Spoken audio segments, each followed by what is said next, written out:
Assalamualaikum warahmatullahi wabarakatuh. Kembali lagi kawan di Legenda Catur Dunia. Masih dari final antara Magnus Carlsen versus Wesley So di seri pamungkas Champion Chess Tour 2023 set kedua. Hasilnya sudah banyak yang tahu mungkin kawan. Magnus Carlsen keluar sebagai juaranya dan mendapatkan hadiah sebesar 200.000 US dollar kawan. Kalau dikurskan dengan rupiah saat ini kurang lebihnya ya 3 miliar rupiah.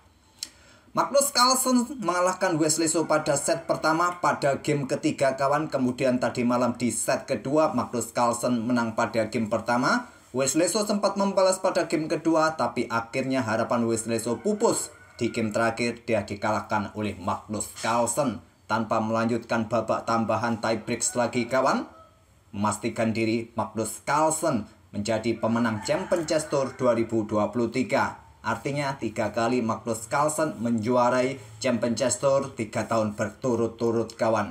Oke, tanpa babi bu lagi, kita tidak ulas game pertama. Saya ingin mengulas permainan pada game keempat. Idenya adalah permainan semi-taras kawan, di mana Magnus pegang putih, pion D4, kuda F6 dari Wesley So, kemudian pion C4, pion E6, kuda F3 kawan, anti Nimzo Indian. Apakah nanti berlanjut dengan langkah pion G3 Katalan akan dilanjutkan oleh Magnus? Di sini pion D5, kuda C3 terlebih dahulu kawan, dan Wesley So dobrak petak pusat kawan dengan permainan semi taras dengan pion C5. Nah, di posisi ini kawan, pada awal-awal permainan adanya semi taras ini, menurut referensi yang ada, kebanyakan pion C pukul pion D5 kawan. Itulah yang dilakukan oleh Magnus. Nah, jalur utamanya ambil balik dengan kuda di sini. Kemudian ada pion E4, baku hantam di sini, baku hantam di sini, baku hantam di sini. Dan sekali lagi jual beli kawan, gajah dikeluarkan ke sini. Blokade dengan gajah D2 kawan. Itulah jalur utamanya. Lagi-lagi jual beli di sini kawan. Kebanyakan game di awal-awal semi taras ada dulu kawan. Permainan seperti inilah yang menjadi jalur utamanya. Rokade, kemudian gajah C4, rokade di langkah berikutnya. Hitam punya 2 pion mayoritas melawan 1 pion. Mirip dalam permainan Grand Field, harapan hitam adalah mempunyai mayoritas pion di sisi menteri kawan. Oke, kita kembali lagi ke permainan aslinya. Tapi di era sekarang hitam mencoba improvisasi, tidak bermain di jalur utama. Begitu juga dengan Wesley So di game ini kawan. Dia memilih dengan langkah pion C pukul pion D4. Nah, di sini menteri langsung bisa caplok pion ini jalur utamanya atau keluar ke peta A4 untuk provokasi gajah kah, kuda kah, menteri kah yang blokade, baru ambil pion ini kawan. Magnus memilih jalur utama, menteri ambil pion D4. Wesley So melanjutkan pilihan utama juga dengan pion E pukul pion D5 kawan. Buka akses, gajah terang berkembang. Berikutnya kuda juga siap ancam menteri. Nah, di sini kawan jawaban utamanya adalah pion E4 atau gajah ke petak G5 untuk pressure kuda. Kalau kalian memilih jalur nomor 2 seperti ini kawan, ya simple, blokade pin-pinan, gajah E7 untuk amankan raja agar mempercepat rokade. Mungkin menteri keluar ke petak A4 skak, blokade dengan kuda C6. Di sini pion E4 langsung dilanjutkan oleh Magnus. Magnus ingin bermain simple kawan pada game keempat ini. Dengan jalur ini permainan akan simple, mempercepat endgame tanpa menteri di langkah atau di awal-awal pembukaan kawan jika pion pukul pion di sini. Dengan permainan simple pada game keempat di set kedua ini artinya skor nanti kalau berakhir miss kawan, artinya di set kedua permainan imbang, tapi Magnus Carlsen sudah unggul di set pertama. Magnus Carlsen hanya butuh hasil remis pada game keempat ini. Di sini pion pukul pion merupakan jalur utamanya pertukaran menteri atau kalian memilih dengan langkah kuda ke petak C6 untuk ancam menteri di sini kawan. Nah, biasanya akan dipin oleh gajah di petak B5. Kalian bisa melanjutkan sekarang membuka pertarungan di sini diambil balik oleh raja, kemudian kuda ke G5, ancaman di sini. Kalaupun ada gajah, kalian bisa rusak struktur pion di sini kan. Berikutnya struktur pion yang di sini. Coba lihat. Walaupun begitu, hitam unggul 1 pion, tapi rusak struktur pionnya kawan. Kembali lagi ke langkah aslinya. Jadi Wesley So memilih dengan langkah pion pukul pion E4. Magnus pertukaran menteri, melanjutkan idenya tadi kuda G5 serang pion Disney garbuan terhadap benteng, ambil balik pion nanti di peta E4 dan respon utamanya adalah gajah ke peta E6 dari Wesley So. Pilihan utama memang di posisi ini kawan, menyerahkan diri. Kalian bisa juga merusak struktur pion ini bertumpuk, tapi hitam unggul satu pion. Putih masih punya kesempatan untuk menang. Engine pun menilai bahwa putih unggul dengan variasi ini dengan 0,4 poin evaluasi dari engine Stockfish. Bahkan naik turun ke angka 0,50 sekian ke 0,4 sekian kawan. Tapi di sini Magnus Carlsen memilih melanjutkan pengembangan gajah D2. Stockfish lebih menyukai sikat gajah kawan. Nah, di sini kuda B berkembang ke peta D7 untuk menghindari ya nanti kalau ada rokade panjang rajanya tidak terkena discover kawan. Kemudian di sini Wesley So tidak melanjutkan untuk ambil gajah, tapi memilih ambil pion kawan. Tapi menggunakan kuda C kawan, menggunakan kuda C untuk ambil pion E4, dibalas dengan langkah pertukaran kuda pukul kuda, ambil balik oleh kuda. Lanjut Magnus Carlsen di sini pion F6 yang terkuat untuk mencegah pergerakan kuda ataupun gajah di sini kawan, tapi memilih dengan pion H6 Wesley So. Melanjutkan dengan gajah C3 untuk awasi diagonal gelap panjang untuk mencegah pengembangan gajah ini kawan. Benteng C8 terlebih dahulu. Ya untuk mencoba mengepin raja kalau nanti ini rokade panjang putih kawan. Dan kalau kalian rokade panjang di posisi ini, kalian sulit menarget kuda ini yang sudah di backup oleh gajah kawan.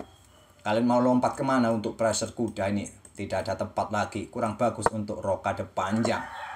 Jadi melanjutkan pengembangan gajah D3, opsinya mungkin rokade pendek, juga perkuat posisi kudanya di sini. Nah di sini baru pion F6, blokade kawan, gajah siap berkembang, Magnus rokade pendek, raja bergeser menghindari lajur-lajur pusat. Kemudian gajah ditarik mundur ke peta E2 oleh Magnus, coba reposisi untuk mendapatkan diagonal serang. Dengan dua gajahnya coba merebut dua pion yang ada di sisi kiri. Posisi pion simetris kawan, di mana ada dua pion di sisi kiri masing-masing dan tiga pion di sisi kanan masing-masing.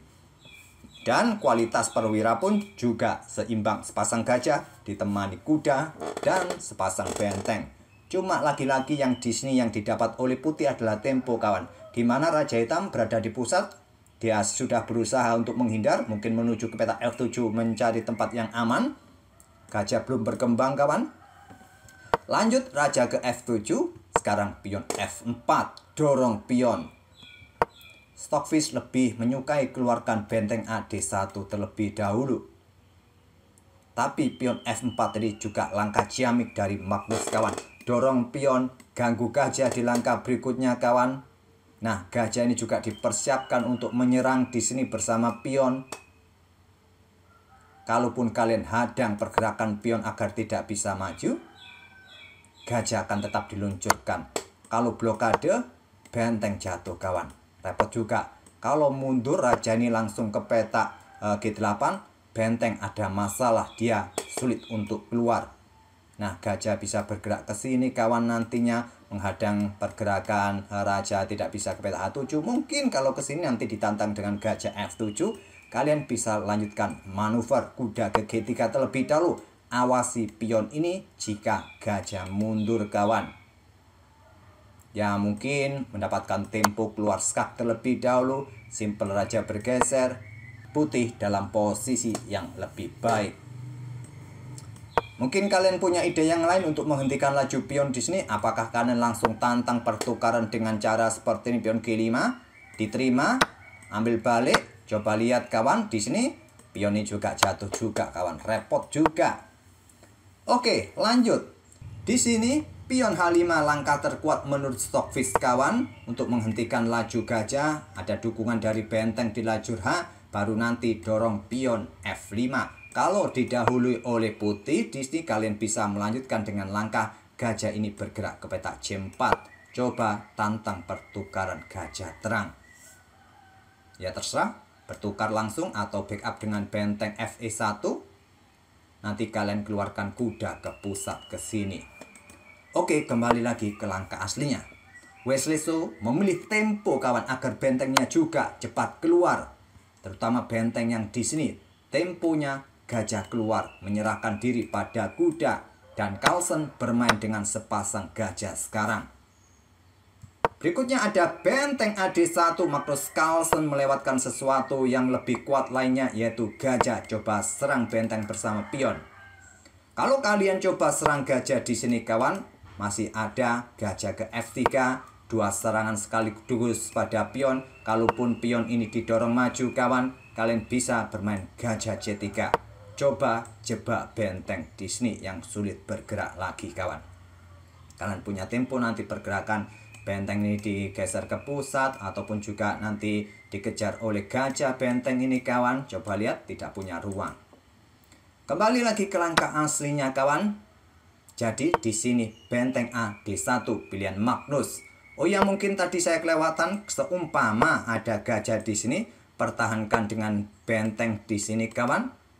Ya, pion B4 tetap akan kejar benteng. Kalau ke sini, maka di sini ada pion F5 terlebih dahulu usir gajah. Gajah mau bergerak kemana kawan? Bergerak ke sini. Maaf, agak sedikit serah hari ini. Pion A3 akan dilanjutkan oleh putih untuk sekali lagi menjebak benteng kawan. Coba lihat di sini. Kalaupun ada gajah ke sini untuk mencoba menghadang pergerakan gajah ke sini, ya bisa bergerak dengan benteng di sini ke sini. Bahaya juga kawan, repot juga. Posisi putih dalam posisi yang bagus jika Carlsen memainkan pion D4. Carlsen melewatkan dengan langkah benteng AD1. Nah, sekarang kuda B6, lanjut Wesley So. Di sini ada gajah D4, baru sekarang coba serang benteng. Benteng bergeser ke A5. Serang pion yang di sini menyerahkan struktur pionnya rusak, tapi tidak dengan Magnus. Pion A3 yang terkuat kawan, tapi Magnus bermain dengan pion B4. Serahkan pion yang di sini dan rusak struktur pion, nanti bertumpuk juga di lajur B kawan. Wesley So tidak mau ambil, bergeser benteng D5, langkah cantik. Kenapa tidak diambil saja pion ini oleh Wesley So? Maka gajah ini keluar ke peta H5 menghindari ancaman benteng. Dan seperti tadi, kalau kalian blokade dengan pion di sini kawan, pion F5 membuka permainan nanti. Kalian terima, disinilah masalahnya kawan. Ambil dan benteng ataupun gajah meluncur, struktur pion kalian rusak nantinya kawan. Pastinya dengan benteng saja. Raja bergeser kemana? Mundur ke peta E7. Hati-hati di sini kawan. Coba lihat, ada discover juga. Rusak struktur pion kalian. Permainan endgame akan dimenangkan oleh Magnus Carlsen pastinya. Benteng bisa turun dan seterusnya. Oke, benteng D5 tidak berani ambil pion A2. Kemudian Magnus serang benteng di sini. Nah, benteng mundur ke peta D8 yang terkuat, berkoneksi dengan benteng atau saudaranya di baris belakang, tapi memilih digeser ke lajur B. Ada gajah C5. Jebak posisi benteng sekarang kawan. Nah, tinggal tunggu waktu di sini kawan. Benteng bisa jatuh. Ada kuda A4. Kemudian ada gajah E2 serang benteng. Benteng sikat gajah gelap, ambil balik oleh pion. Dan kudanya Wesley So berharap juga mendapatkan bentengnya kembali. Tidak mau ambil pion yang di sini kawan. Terlebih dahulu gajah H5 skak, pion G6. Diikuti dengan benteng D3. Langkah cantik dari Magnus Carlsen. Serahkan gajah, pion bertumpuk. Dia mendapatkan gantinya kuda C3. Ditolak dengan langkah gajah C4, serangan tusuk sate kawan. Magnus Carlsen menghindar benteng D7 skak terlebih dahulu. Raja bergeser, diikuti benteng skak di peta D6. Sudah kuat posisi benteng. Nah, benteng satunya bisa menyelamatkan diri. Kesini kawan, serangan lagi-lagi tusuk sate. Setelah kuda E4, ancam benteng lagi kawan. Di sini ada benteng D4, garbuan. Sekarang Wesley So menyerah di langkah ke-31. Oke, tak perlu saya lanjutkan perpanjang analisanya. Kalian bisa otak-atik. Kalau kalian kalah saat pegang putih dengan situasi seperti ini, Sungguh terlalu kalian mabuk pastinya kalau tidak sampai menang, kalau pegang putih pada posisi seperti ini kawan. Oke, itulah kawan game keempat di set kedua, title match kedua dari final antara Magnus Carlsen versus Wesley So di seri pamungkas Champion Chess Tour 2023. Magnus Carlsen 3 kali berturut-turut memenangkan rangkaian Champion Chess Tour selama 3 tahun ini kawan. Lagi-lagi selamat buat Magnus Carlsen yang mendapatkan hadiah 200.000 US dollar kawan. Banyak sekali hadiahnya. Saya berharap juga di Indonesia diadakan turnamen online seperti ini kawan. Banyak sponsor yang mendukung adanya turnamen catur online di Indonesia. Tidak Mobile Legends saja yang ramai di online-nya. Dan pastinya percaturan Indonesia akan semakin ramai. Kita akan bertemu di video-video berikutnya. Tadi di kolom komentar ada juga yang request permainan Grandmaster Susanto Megaranto di salah satu turnamen. Lupa tadi turnamennya, coba nanti saya cek kembali. Ada juga kawan pecatur cilik kita Satria Duta juga lagi bermain di kejuaraan yang ada di Uni Emirat Arab. Kemarin memainkan babak ketiga, sedang berlangsung. Admin lupa kemarin untuk mengulasnya. Nanti saya coba cek lagi apakah gamenya seperti apa, bisa kita ulas. Oke, kita akan bertemu di video-video selanjutnya. Terima kasih. Wassalamualaikum warahmatullahi wabarakatuh.